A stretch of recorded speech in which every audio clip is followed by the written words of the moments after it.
Okay, thank you very much, and thanks particularly to Rachel for inviting me over. She mentioned in her opening words this morning some links between Cambridge and Otago, which have gone back many years, and it's great to be here as part of your celebration today. So I've been director of the MRC Epidemiology Unit since 2003. 2003 is a very important year in England because it's the last time we had our hands on a certain cup. My only regret is I won't be in this country long enough to see it handed back to its rightful owners.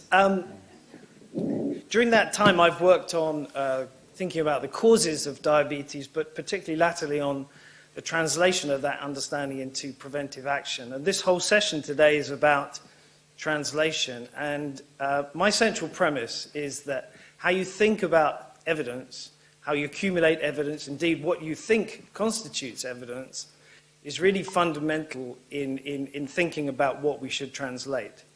And whilst I'm a big proponent of evidence-based medicine, I think evidence-based public health is in danger of getting a bit misguided. We need evidence-informed public health, but what I want to show you is that we have to lead with evidence, not just wait for it to come along.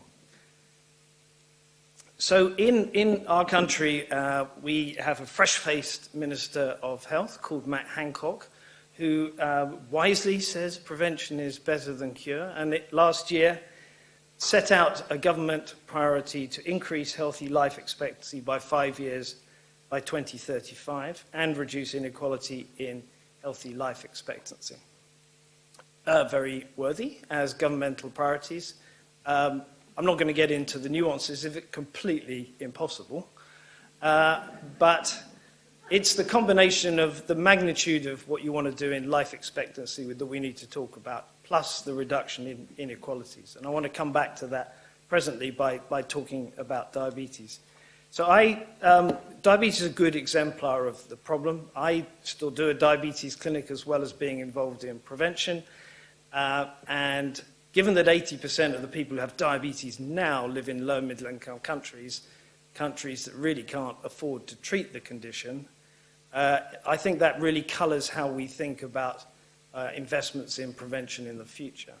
And I'll come to that during the course of what I'm going to say. So one of those considerations is that for every person in many countries who has diabetes, there's another person who has prevalent but undiagnosed diabetes. And it is absolutely self-evident to most people that you should go out and look for those people, screen for the condition, and start treatment early, because we pretty much know from observational evidence that people who are found late tend to have more complications. But it is not a truism that finding disease early leads to better outcomes. You could just live with the condition for longer. So it's not a truism, actually, that screening is beneficial. And the problem for diabetes is that we should have done a trial of screening. We should have done a trial in the 1960s, and we didn't. And you can only do trials when you're at equipoise, when you're uncertain about whether something's beneficial or not. And we've gone way past that now. So that it's impossible now to do a trial and find out. So you have to assemble evidence from different places, and we've done that in studies across Europe. You can't actually directly observe the effects of screening. They can only be modelled. And there probably are some reductions in risk. It's the difference between these lines here and these green and blue lines. This is if there was a 3-year delay in routine treatment and a 6-year delay. It's probably around 3 years in most people. So it would be better to find disease early for those individuals. But what does it do at the population level? So this is our attempt where we randomized whole populations to be at risk to be screened or not screened, and then looked at the overall population effect. And although screening for diabetes does benefit the individuals a little, when you amass that across the whole population, there really is no difference here between the two risk groups. So although it's logical, it probably isn't the solution just to find disease early. It's part of the solution. I'm not saying we shouldn't do it, but it's not a magic bullet answer that's going to resolve this problem. So Undeterred by that evidence, the British government said, well, we'll do it anyway, and we will set up a massive thing called the NHS Health Checks Programme, which is very intuitive. Offer health checks free to everybody over the age of 50, and that will, reduce problems and contribute to Matt Hancock's aspirations for a 5-year increase in healthy life expectancy. Except when you do the maths, it doesn't stack up. So we published this paper last year, and our estimate is this program is actually increasing quality-adjusted life years per head of household by 3.8 days. So it is increasing life expectancy and healthy life expectancy, but not really to the degree that you would like if your aspiration is to shift things by 5 years. Very small effects. Actually, very positively, it's a bit surprising, it's actually having the biggest impact on health in those living in the most deprived areas, which is a positive. And that's because this screening program is left to individual jurisdictions to target how they want, and they are targeting on populations at greatest need. So we know that if there are 500 million people with diabetes around the world, and then there are a load of people with prevalent but undiagnosed diabetes, there are also roughly 500 million people with prediabetes. And it seems obvious, given the trial evidence that Jim showed, trial evidence that shows that you can reduce progression to diabetes in half, it seems obvious that we should get on and implement that. And if we take a very hierarchical view of evidence, the highest level of evidence is meta-analysis of multiple randomized trials. And when you do that, they all stack up in a line, and they pretty much all say that intensive lifestyle interventions halve progression to diabetes. So ergo, it's a good thing, we should do it. Find those 500 million people around the world and put them in these sorts of programs. Now, this is an example, and I use it to contrast it with what I'm going to say at the end, of how we think about evidence, a very medical model. We start with some observational evidence, develop an intervention, do some pilot trials, do the definitive RCT, which might be that DPP. We synthesize that evidence across multiple trials, and then certainly in our country, NICE or a body like that says, this is fantastic, it works, and we should do it. So the policy action is the last thing. It's influenced by politics, but it's the last thing in a very linear staged process. And that works for this sort of intervention. Now, the problem with this sort of intervention is that the real world isn't the same as trial world. And you get a gap between efficacy, which is what you see in trials, and effectiveness is what you see in the real world. And you get some loss in translation. So trials tend not to worry too much about the reach of their intervention. They select individuals very carefully, because that's wise in a trial, and they tend to recruit individuals at high absolute risk. Because if you get a big reduction in risk, you get significance. You also get a low numbers needed to treat, because that's the inverse of the absolute risk reduction. So trials tend to reduce, to select people at high absolute risk. When you come to the real world, that always gets diluted. So the British attempt to translate the DPP, we have recruited people with far too low absolute risk. And it means the numbers needed to treat are nothing like you see in the trials. The other thing that happens in trials is you get active follow-up for endpoints, whereas in the real world it's passive. And Merlin showed a really nice slide from Da Ching earlier, where the two lines went steeply up for 6 years and then they flattened off. And that's entirely due to the difference between active and passive follow-up. When you go for active follow-up in trials for endpoints like diabetes, you get higher incidence. And it's not the real world. The final thing is that in the real world, we always get dilution of the intensity of the intervention. It's never the same as you get in a trial. So the question is, how large might that gap be between efficacy and effectiveness? Well, it depends how you look at it. So this is a trial that was done, published in Lancet Diabetes Endocrinology a couple of years ago. So if you compare the people in this, people with high-risk prediabetes, those who participated in the intervention compared to those who didn't, there's a 20% reduction in risk. All right, not as good as 50% in the trials, but still pretty good. If you did it in an intense and sustained way, was a 33% reduction in risk. That looks great, okay? So they concluded in this trial that this works. Wrong. Wrong for this reason, is that you're trying to change populations. And what you need to look at is the denominator. That's the essence of this. Actually, this was targeting at 1.8 million people. Only 13% of them did it at all, and only 1% did it in an intense and sustained way. So if you then look at it, all right, you get a 33% reduction in the 1% who did it in the way you'd want, but that does absolutely nothing to the total program effectiveness. So whether you think this works or not depends on your perspective. If you're thinking about individuals, fine, you say it does work. If you're thinking about the impact on a population, you say it doesn't work at all.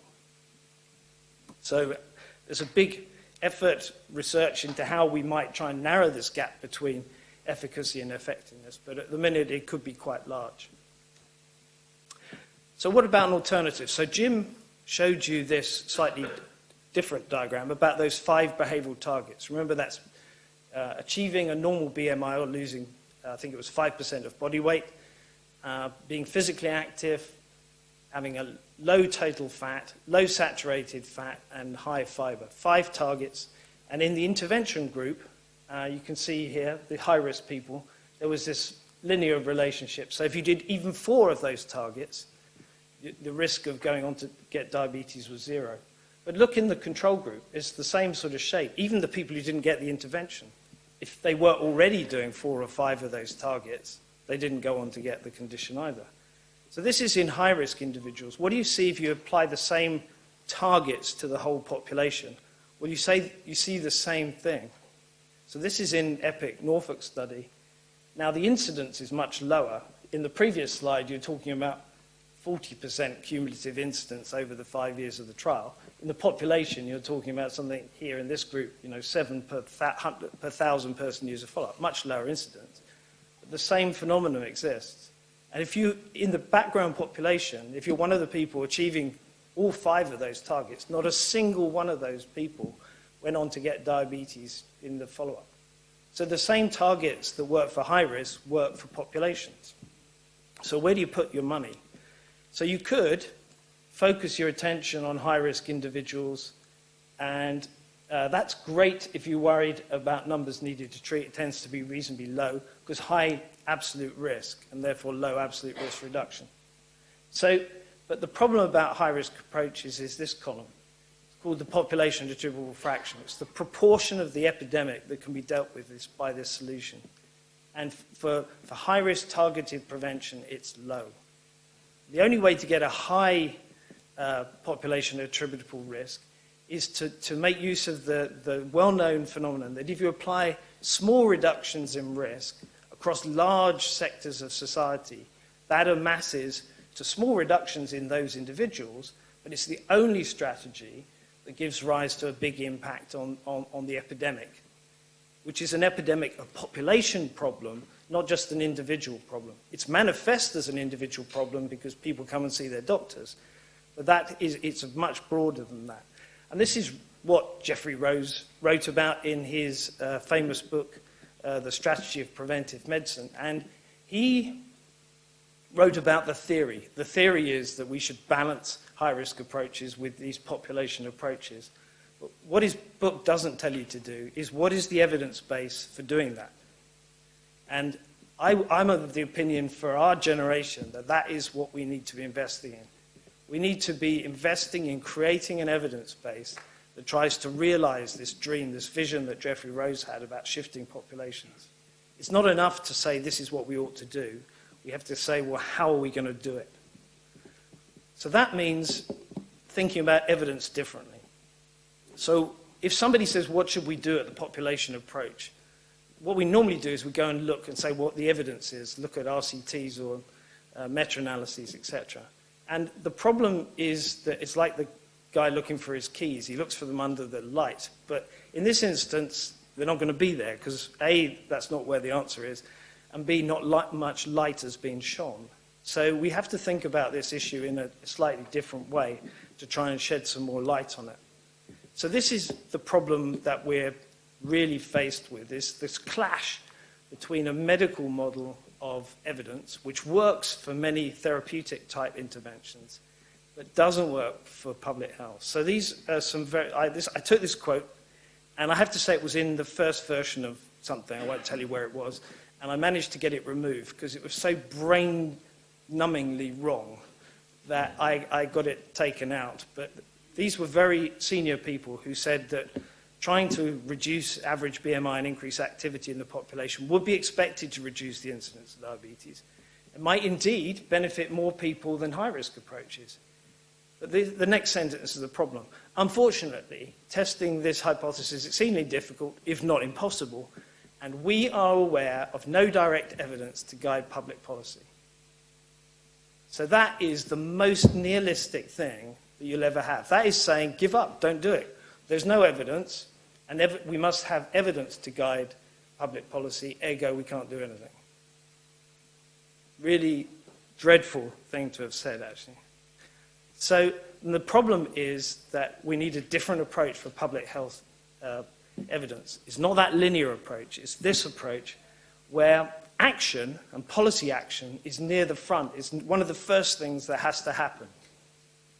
So in this alternative model, you have observational evidence informs the development of a policy and policy action, and only then can you assess whether it can be evaluated and do an evaluation of it in the form of a natural experiment, which you can then put together across different populations to synthesize evidence about what works for whom where. And in a way, I think maybe we've fallen into the trap, even with the title of this seminar, because it was called Evidence to Every Day.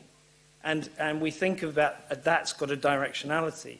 And actually, instead of having evidence-based policy making, my colleagues have called this practice-based evidence, where the practice is driving the evidence. And in fact, what you need is policy action first up and foremost. So rather than waiting around and saying, we will create an evidence base and eventually policymakers will assimilate it and act, what we have to be encouraging them to do is act now on the basis of best available evidence and then evaluate. It's a fundamentally different paradigm. So the question is that they always ask is, where should we intervene at the policy level? And what they normally say is, what's the one thing that we ought to do? Which, of course, is daft because there isn't one. There's many.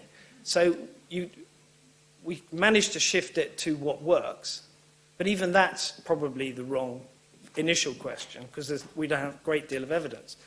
The question you should ask is what might work. And the answer is not like a fixed price menu. The answer is much more like a smorgasbord, a whole series of things. And what a policymaker may or may not choose to do is less bounded by decisions about possible effectiveness, more bounded by what are you prepared to implement now. It's a policy question about what political capital do you have, is the timing right? What are you prepared to implement now? And only then, once you've done it, can we ask the question, is it working?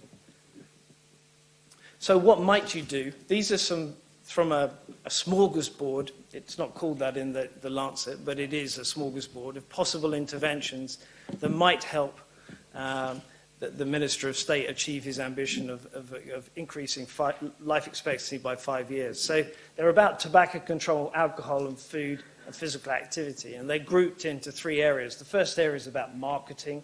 So in terms of food, it would be about restriction of advertising and sponsorship and things like that, and campaigns.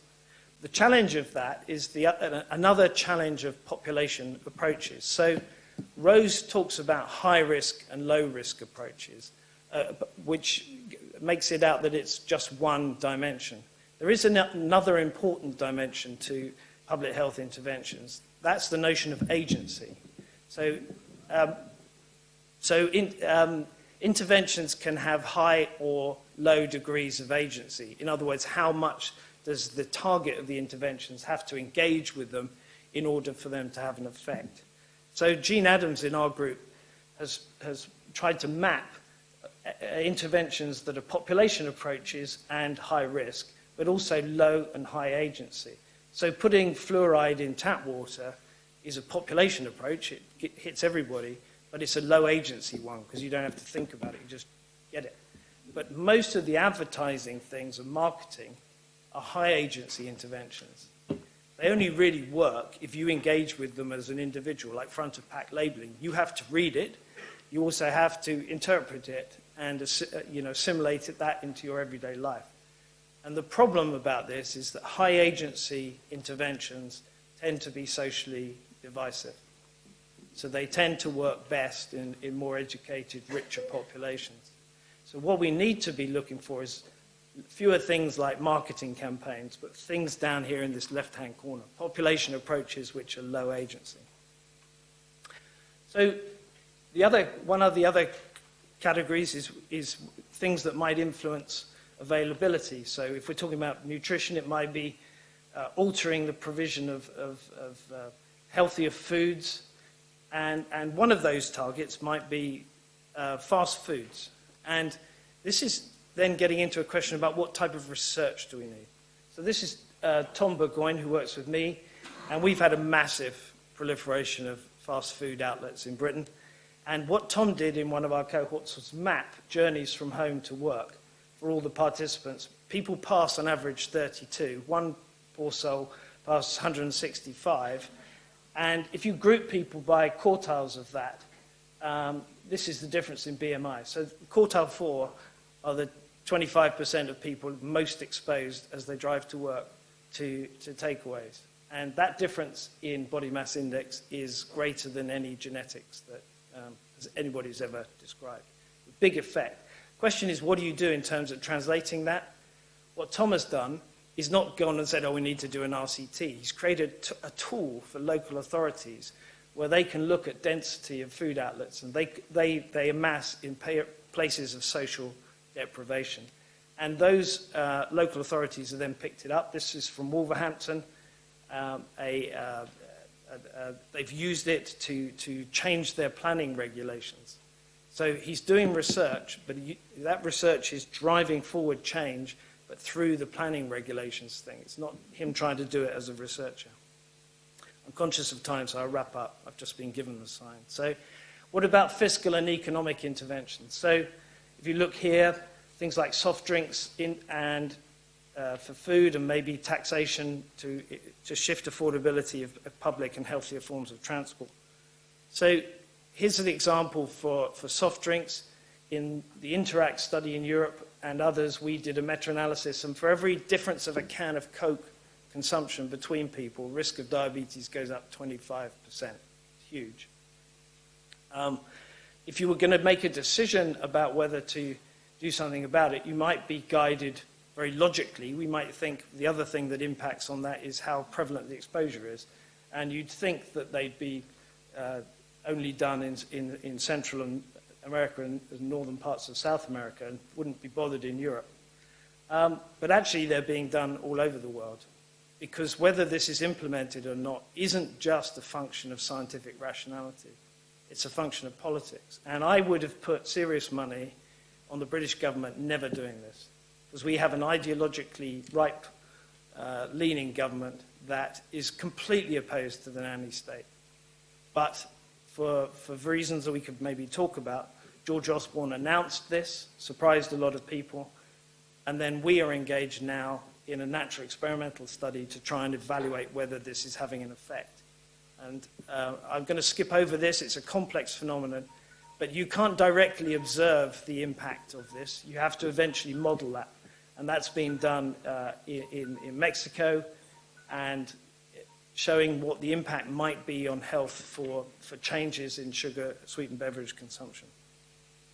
So just to finish, I think given that 80% of the people in the world with diabetes now are in low and middle income countries, and then there's another 500 million with pre-diabetes, if those countries start looking for pre-diabetes and medicalizing prevention, actually that's a threat to sustainable development, because those countries can't afford to prop up healthcare systems. So the issue of finding different forms of evidence and approaching evidence in a different way is important for all countries. I think it's particularly important for low and middle income countries. And we're now engaged in developing a centre in Cambridge called GDAR, which is attempting to do that. So I hope that what we need moving forward is a balanced investment. I'm not arguing against RCTs and trials and a medical model, but we should have a medical model for a medical problem. And diabetes is not only a medical problem. It's a public health problem that's a manifestation of a societal illness, and we need to tackle it like that. Thank you very much.